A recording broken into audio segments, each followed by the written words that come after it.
Hi friend, कैसे हैं आप लोग। उम्मीद करती हूँ आप सब लोग बहुत अच्छे होंगे। और यहाँ पर मैं अपना स्पॉन्ज चेक कर रही हूँ कि हुआ कि नहीं। तो ये तो परफेक्ट हो गया है।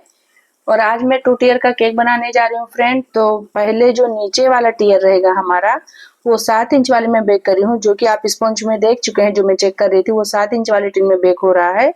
और ये जो ऊपर वाला है ना, ये हमारा 5 इंच का है। तो आप लोगों को सबसे पहले मैं ये क्लियर कर दूं कि अगर आप लोग टियर में बना रहे हैं तो कम से कम 2 इंच का गैप होना चाहिए। अगर आपका 3 इंच का है तो भी परफेक्ट है, लेकिन 1 इंच का गैप बिल्कुल भी ना करें। उससे क्या होगा कि आपका टियर पता ही नहीं चलेगा। तो आप लोगों को जब भी टियर में बनाना रहे तो मिनिमम है ना, आप 2 इंच का गैप जरूर रखें। उससे टियर का लुक अच्छा आता है। कभी कभी है ना मैं 7-5 का लेती हूँ, या कभी कभी है ना मैं 8 और 5 का भी ले लेती हूँ। अगर मेरे पास 2 kg का ऑर्डर रहता है ना, तो अक्सर मैं 8 और 5 का लेती हूँ। और अगर 1.5 kg का रहता है तो 7 और 5 का ले लेती हूँ।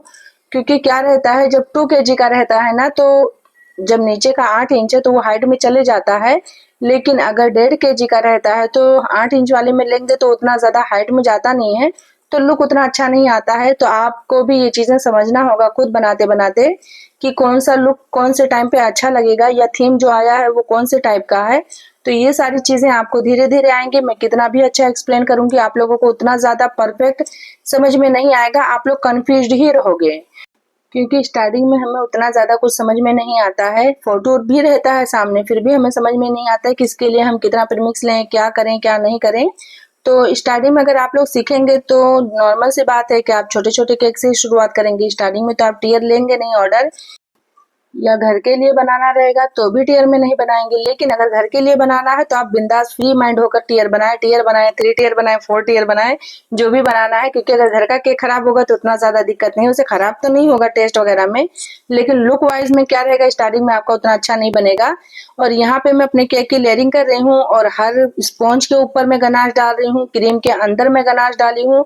और आप लोग देख रहे होंगे कि क्रीम के ऊपर भी मैं गनाश डाल रही हूँ। तो आप लोग जब भी चॉकलेट फ्लेवर बनाएं, टेस्ट कर सकते हैं आप उसके अंदर, तो जरूर करें। दूसरी बात, कस्टमर का भी रहता है कि आपको किस कदर वो पैसा पे कर रहे हैं। तो मैं भी आपको यहाँ पे बताते हुए चलूं कि जब मैं इतना चॉकलेट डाल रही हूँ तो ऐसा नहीं है कि मैं 700 800 900 रुपया केजी लेती हूँ।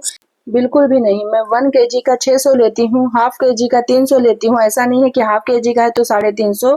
हाँ, कभी कभी केक के ऊपर डिपेंड करता है कि मुझे लेना पड़ता है। अगर बाहर की चीजें उसमें मुझे लगानी है तो जितना मैं लगाती हूँ उसका एक्स्ट्रा कॉस्ट मैं है ना चार्ज करती हूँ। नहीं तो क्रीम से कैसा भी डिजाइन मेरे पास आता है तो मैं नॉर्मल है ना 300 600 ही लेती हूँ। ऐसा नहीं कि बहुत ज्यादा लेती हूँ। और अभी मैं 600 लेती हूँ। जब मैं स्टार्टिंग में शुरू करी थी तो मैं 500 में भी बनाई हूँ। और यकीन करें 400 में भी 1 kg बना कर दी हूँ। क्योंकि स्टार्टिंग में अगर आप पैसा देखने लग जाएंगे तो आप यकीन करें आप ऑर्डर नहीं ले पाएंगे। ये मत सोचो कि मुझे पैसा मिल रहा है कि नहीं। आज भी जब मुझे ऑर्डर आ जाता है, अगर मैं कस्टमर को पैसा बोल देती हूँ, उसके बाद अगर उसमें ज्यादा सामान लग रहा है मेरा, तो मैं बिल्कुल भी कस्टमर से एक्सप्लेन नहीं करती हूँ कि इसमें मेरा ज्यादा लग गया है। मैं घाटा करके है ना कस्टमर को केक देती हूँ। तो आप लोग भी शुरू में अगर पैसा पकड़ने लग जाएंगे तो सच मानिए कोई भी ऑर्डर नहीं देगा। शुरू में आपको सस्ते में ही देना है, चाहे आपका उसमें घाटा लगे या आपका फायदा रहे। 1-2 केक में लगेगा घाटा, ऐसा नहीं है कि सब केक में आपका लॉस्ट हो जाएगा। तो प्लीज आप लोग शुरू में ना प्राइस कम रखें, क्योंकि आप जितना प्राइस में देंगे बेकरी में भी वही सेम प्राइस रहेगा। तो कोई भी आपसे केक नहीं लेगा। आप अगर केक के अंदर कितना भी अच्छा मटेरियल डाल के दे रहे हैं, आजकल लोग है ना लुक भी देखते हैं। स्टार्टिंग में क्या रहता है कि हम कितना भी अच्छा बनाएंगे तो उतना अच्छा लुक नहीं आता है। अभी भी कभी कभी मिस्टेक हो जाता है। तो आप लोग सोचो कि जब शुरू में बना रहे हो तो आपका बेकरी वाला लुक तो बिल्कुल भी नहीं आने वाला है। और आप बेकरी वाला चार्ज करेंगे तो कहाँ से चलने वाला है, बिल्कुल भी नहीं चलेगा। और अगर आपसे कोई ½ kg 1 kg लेता है वो किसी फंक्शन के लिए, तो आप ये भी तो सोचो कि अगर वो किसी फंक्शन के लिए 1 kg लेकर जा रहा है तो सबके हिस्से में कितना केक आएगा, बस एक बाइट। तो एक बाइट में चाहे वो टेस्ट अच्छा रहे चाहे वो टेस्ट अच्छा ना रहे, वो नहीं देखते हैं इंसान। बस वो लोग का फंक्शन हो गया तो बस हो गया।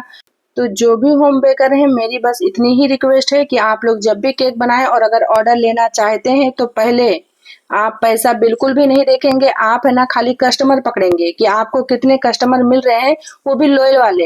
एक दो बार तो कोई भी दे देता है, अगर आपको सेकंड थर्ड टाइम नहीं मिल रहा है तो आप समझे कि आपकी केक में कमी थी या तो आपके प्राइस में दिक्कत था। तो आप जब भी केक दें तो फीडबैक जरूर लें और ये बोल के दें कि आप अगर मेरा केक में कुछ मिस्टेक है तो प्लीज आप मुझे दिल से बताइए, क्योंकि उससे है ना मेरे केक में और निखार आएगा।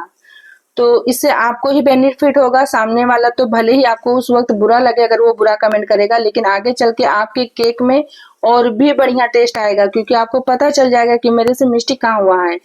तो फ्रेंड बहुत हो गई यहाँ वहाँ की बातें, अब मैं अपने केक के ऊपर फोकस करती हूँ। और आप लोग तो यहाँ तक का देखे ही हैं, मैं इसलिए नहीं बताई इसके बारे में कि अभी ये कर रही हूँ वो कर रही हूँ, क्योंकि मैं अपने हर केक में ये चीजें एक्सप्लेन करती हूँ। और यहाँ पे मेरा ये टियर तो आप देखे होंगे कटिंग करने के टाइम पे ही टूट गया था। स्टार्टिंग में अगर आपसे टूटेगा तो आप यकीन करें आप बहुत ज्यादा डर जाएंगे, मैं खुद भी डर जाती थी कि अरे भाई अब ये कैसे बनेगा।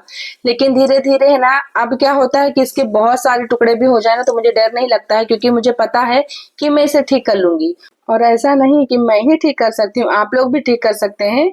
तो अगर आप लोग केक बनाने में इंटरेस्ट रखते हैं तो प्लीज जरूर बनाएं, क्योंकि केक बनाने में कुछ नहीं है, बस थोड़ा सा प्रैक्टिस मांगता है। तो वो तो कोई भी चीज अगर आप बनाएंगे तो आप यकीन करें सब में ही आपको प्रैक्टिस करनी पड़ेगी। ऐसा नहीं है वो केक है, खाने में भी करना पड़ता है। खाने में तो बहुत बार टेस्ट भी बिगड़ जाता है, लेकिन आप जब ये केक बनाएंगे तो यकीन करें आपका टेस्ट नहीं बिगड़ेगा। और आप लोगों को इस केक का पहले मैं मेजरिंग बता देती हूँ कि टोटल मुझे इस केक में 600 ग्राम व्हिप क्रीम लगा था। और इसमें है ना मैं 3 कप 240 ml वाले कप से प्रीमिक्स ली थी और एक साथ घोल बना ली थी। तो एक कप मेरा 5 इंच वाले टिन में गया था और 2 कप है ना हमारा 7 इंच वाले टिन में बेक किए थे। और इसमें है ना टोटल मुझे है ना 250 ग्राम चॉकलेट गया था, क्योंकि ऊपर टॉप पे तो कवर करना नहीं था, ओनली लेयरिंग में गया था। तो 250 ग्राम हम है ना डार्क कंपाउंड लिए थे और उसके अंदर 130 ग्राम हम व्हिप क्रीम डाले थे। और मैं हमेशा 2:1 का रेशियो लेती हूँ। मेरा चॉकलेट है ना इतना थिक रहता है, अगर बीच में मेरा है ना ठंडा हो गया तो ये और भी ज्यादा थिक हो जाता है। तो बहुत सारे लोग क्या करते हैं कि इसके अंदर थोड़ा सा और व्हिप क्रीम डालकर इसे मेल्ट करते हैं, लेकिन मैं है ना डायरेक्ट ही मेल्ट करती हूँ। और जब ये थोड़ा गर्म हो जाता है ना तो थोड़ा रनिंग हो जाता है, मेरा काम चल जाता है। ऐसा नहीं कि मैं इसके अंदर व्हिप क्रीम या दूध डालकर पतला करती हूँ, बिल्कुल भी नहीं।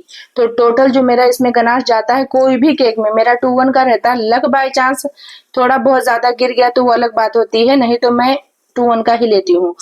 और फ्रेंड जो ये मैं सोकिंग कर रही हूँ आप लोग भी जरूर करें। अगर आप लोगों को इतना ज्यादा सोकिंग नहीं करना है तो आप लोग कम करें, लेकिन एक बार करके जरूर देखें।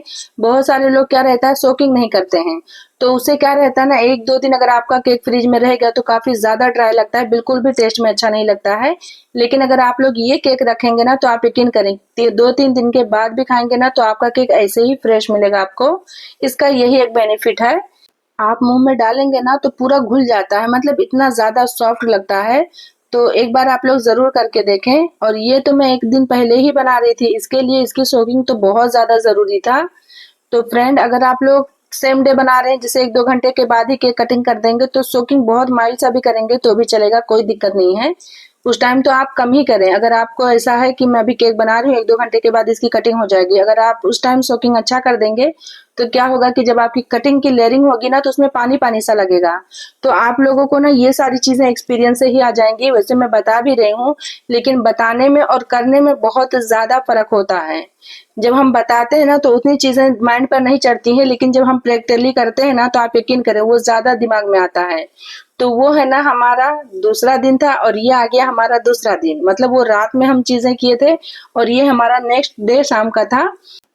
तो यहाँ पर हम ये ग्लोसी प्रिंट लिए हैं, ये हम 30 रुपए में प्रिंट कराए थे, लेकिन आपके एरिया में 50, 60, 70 बहुत सारे एरिया में 100 रुपए में भी लोग प्रिंट करके देते हैं, लेकिन अल्हम्दुलिल्लाह हमारे एरिया में ये 30 रुपए में मिल जाता है।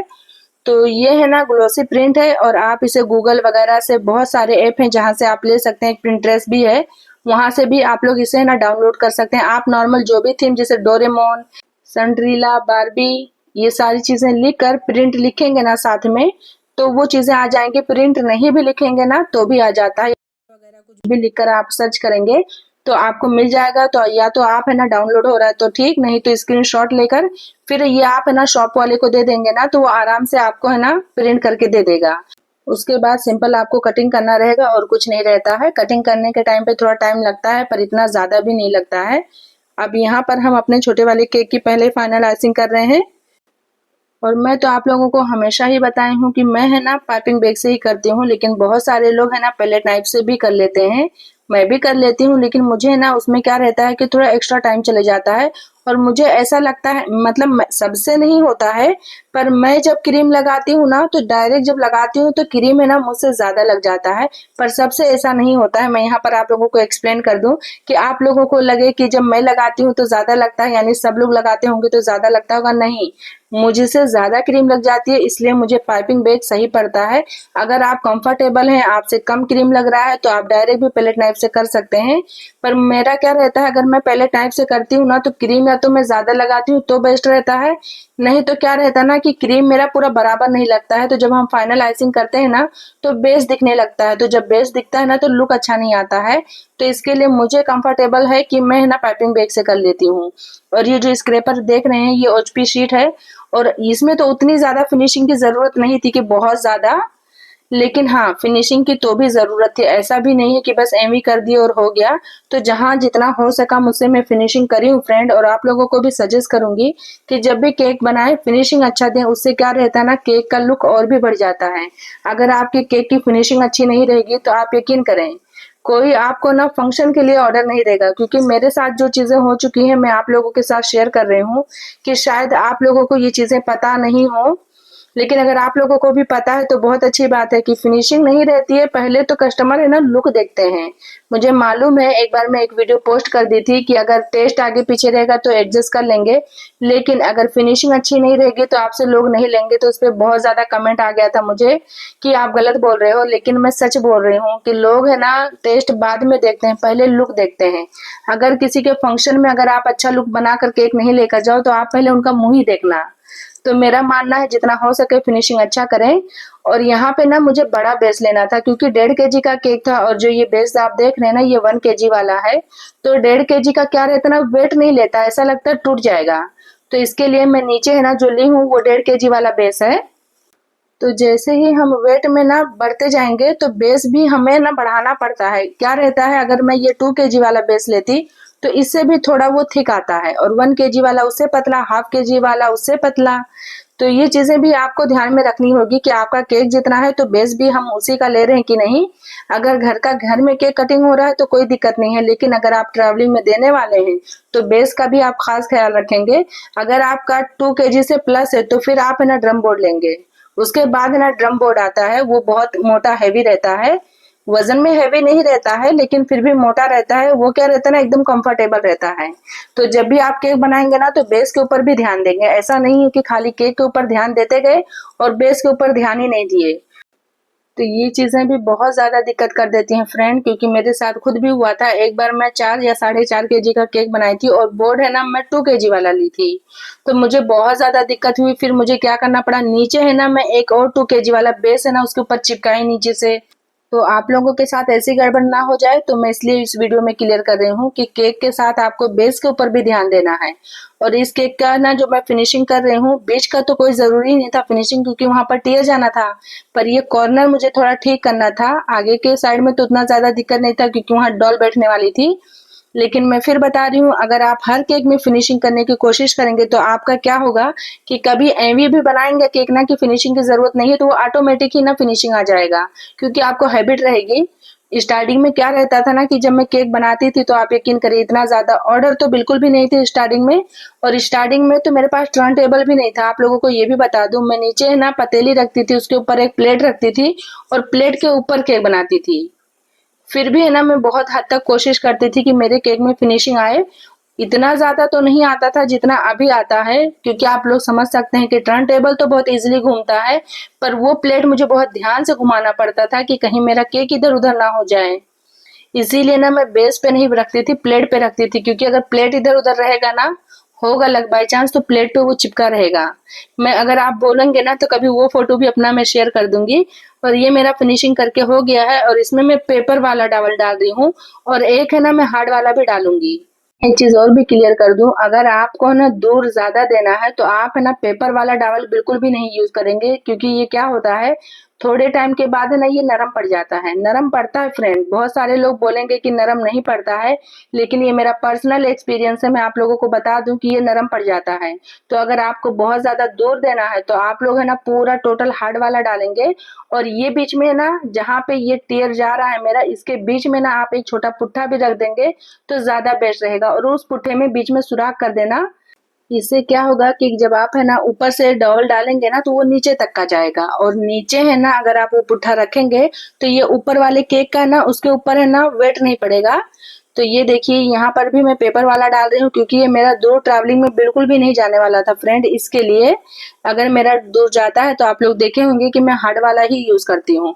और आप लोग देख रहे ही होंगे कि टियर मेरा कितनी इजीली से ट्रांसफर हो गया है। और मैं एक चीज और बता दूं, अगर आपके कस्टमर अच्छा पैसा पे करते हैं तो इसका एक डिस्क भी आता है जो टियर के बीच में सेट होता है। तो आपको ना फिर वो पुट्ठा उट्ठा लगाने की जरूरत नहीं रहती है, क्योंकि वो ऑलरेडी उसी टाइप का बना हुआ आता है। तो आप लोग है ना अपने केक शॉप पर जब पूछेंगे, वो काफी कॉस्टली आता है, मतलब 200-250 के बीच के अंदर का कुछ रेट रहता है। तो आप अपने कस्टमर से उतना एक्स्ट्रा चार्ज कर दें और केक बना कर दे दें। वो तो काफी दूर आप देंगे ना तो भी आपके केक को कुछ भी नहीं होने वाला है। और यहाँ पर मैं अपने ये पेपर चिपका दी हूँ डॉल का, और ये जो कलर आप देख रहे हैं इसमें मैं रॉयल ब्लू कलर डाली हूँ, सॉरी आइस ब्लू कलर डाली हूँ, तो ये कलर बनकर आया है। और 4 बटरफ्लाई मैं उधर लगाई हूँ, 4 इधर लगाई हूँ, लेकिन स्टार्टिंग में समझ में नहीं आ रहा था। जहां लग रहा था पहले वहां लगाई, फिर बोली अरे नहीं यहाँ तो गड़बड़ है, तो यहाँ से निकाल के वहां, वहां से निकाल के यहाँ, मतलब जहां मुझे सही लगा मैं कर दी हूँ। और पीछे है ना मैं रिदा फातिमा जिस पर लिखा था वो लगा दी हूँ। और ये केक अगर आप लोगों को पसंद आएगा तो please please please everyone like share and subscribe जरूर कर देना, और कमेंट करना बिल्कुल भी मत भूलना। और ये सब बनाने के बाद मुझे थोड़ा सा खाली लगा तो हम यहाँ पर है ना बहुत सारा स्प्रिंकल कर दिए हैं, और थोड़ा सा है ना हमारे पास क्रीम भी बचा हुआ था जो आगे हम फ्रॉक बनाए हैं, तो जगह जगह पे हम स्टार बना दिए हैं। और इस केक का प्राइस अगर आप लोगों को लेना है तो थोड़ा आगे पीछे एरिया के हिसाब से आप लोग 1100-1200 रुपया चार्ज कर सकते हैं। और ये है मेरे केक का फाइनल लुक। आप लोग जरूर बताना आप लोगों को कैसा लगा। हम तो बहुत अच्छे से एक्सप्लेन करने की कोशिश किए हैं फ्रेंड, लेकिन फिर भी अगर आप लोगों को कोई डाउट, कोई भी अगर क्वेश्चन करना है केक के रिलेटेड तो आप लोग मुझसे जरूर करें। हो सकता है कि इस केक में मैं आप लोगों को कुछ अच्छे से एक्सप्लेन नहीं कर पाई हूँ, तो आप लोग मुझे कमेंट कर सकते हैं। ये है मेरे केक का final look. Bye bye everyone.